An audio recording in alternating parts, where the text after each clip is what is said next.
This map has over 10,000 players right now, and this one literally has one. And today, I'm going to be ranking Fortnite maps with one player, 100, 1,000, 5,000, and eventually getting to the #1 Fortnite map in the world to see if they really deserve the players they have. So let's start off with the one player map.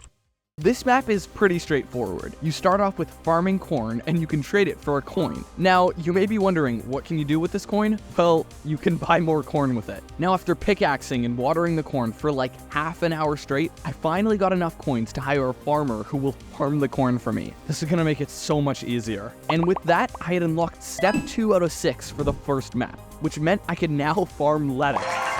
So I got to it, and that's when I realized why this map only has one player. You literally just do the same thing over and over again, whether it's farming corn or lettuce. There's nothing really else to do, but I needed to finish this map fast to make it to the 10,000 player map. So I got back at it, quickly moving on to step 3, where I had to farm chicken. Then I found that you can ram into chicken with your car, and since they don't die, they just go flying insanely far away.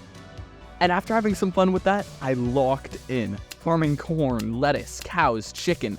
I opened a farmer's market and a restaurant where I would sell the food that I got, and I quickly made it to the final stage, where I needed 1,000 gold to buy a house, and I would beat the first map.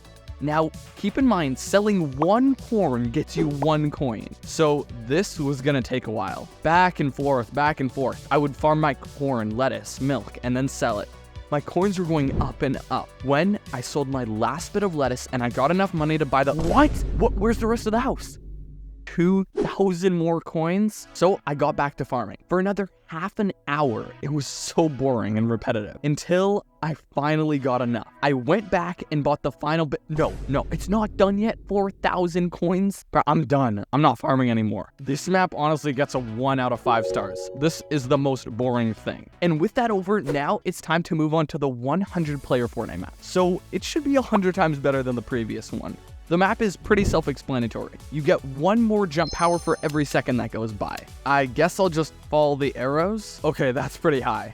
The goal is to make it to the very top of the mountain, but every jump gets exponentially bigger than the last. Though at the same time, you're jumping higher because your jump power is constantly increasing. So I went through it and got to the top to get my very first win. So it looks like if I jump over these, it'll give me 4 wins. Yeah, that's not gonna happen. But it was okay, because now that I had my first win, I was able to move on to stage 2, which had the same concept, but it was on the moon, and a lot higher. I jumped for over 5 minutes straight when I finally got to the top, which gave me 10 wins, even though it said only +5. Though, I mean, I'll take it. After that, I went over and bought a cat, which makes you jump a lot higher. I decided to try jumping over these huge walls again, and instead of doing it the normal way, I figured I could just jump from one to another instead of actually going over them. And it seemed to work out pretty good. I made it over the final jump, but as I was running, I accidentally jumped from habit and flew to outer space because I nearly had 300 jump power. But once I made it down, it got me enough wins to go to the lava world, which, you guessed it, has an insanely tall tower that I had to jump up, though this time I was moving fast. I completed it super quick, but I didn't have enough wins, so I went back to the original ones. I even bought some wings, which made the earlier levels super easy. I got enough wins and made it to the ice world, where all I needed to do was make it to the top of this mountain. But it was literally never ending. No matter how close it looked, there was always one more jump. But I kept going, and going, and going.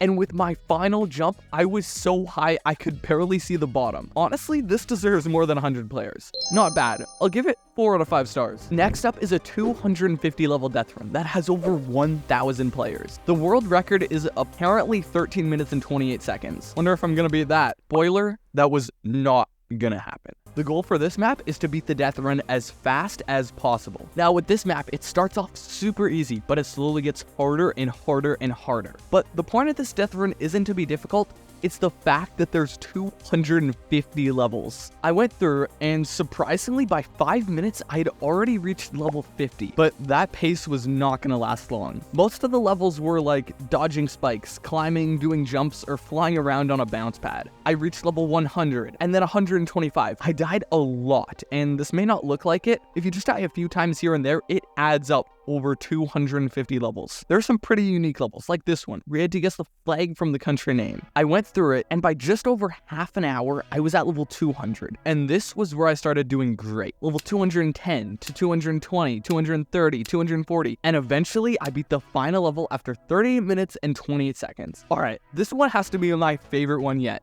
5 out of 5 stars easily. Next up is a Bunker Tycoon, and this map has over 5,000 players. The goal for this one is to get $100,000. Okay, now, where am I? I have to hit this 50 times? Well, this looks like a fun way to start this map off.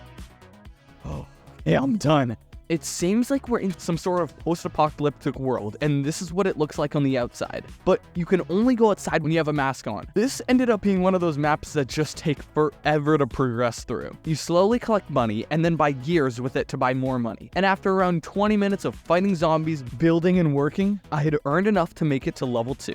I jumped down, and sure enough, it was the same thing. But instead of collecting gears this time, I was going to be getting gas pumps that are worth more but harder to get. I kept going, and after half an hour of saving up, selling, saving up, and doing it again, I had made $20,000, just 20% of the way to my goal. But it gave me enough money to now go to level 3, where I saw something. Wait, do I hit it? Oh no, not again. This is going to take a while. Instead of using my pickaxe this time, I needed to hold on to this button 50 times in a row. Now, I could have done it the normal way, but I am trying to speedrun this. Now, this map ended up being pretty boring, just doing the same thing over and over again. But for some reason, it was also kind of fun collecting the money, gears, gas, and now the gold, which had started on level 4. So I kept going. And after literally an hour, I beat it and got $100,000. Honestly, it's not as good as the last one. I'll have to give it 3 stars. Now it's time for the final map that not only has 10,000 players, but at its peak, it had over 100,000 players and was the #1 map in the world. And this will truly test if these maps deserve the players they have. For this one, you jump into a pit and are constantly fighting.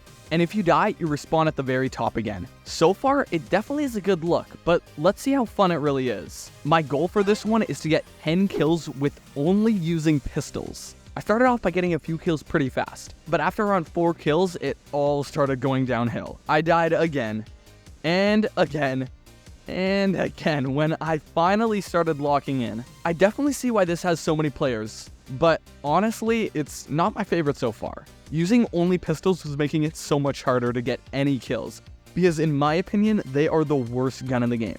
But after sneaking up on some guys and getting a few kills, I was down to just needing 1 more left. I ended up dying more than I'd like to admit trying to get this, but I did.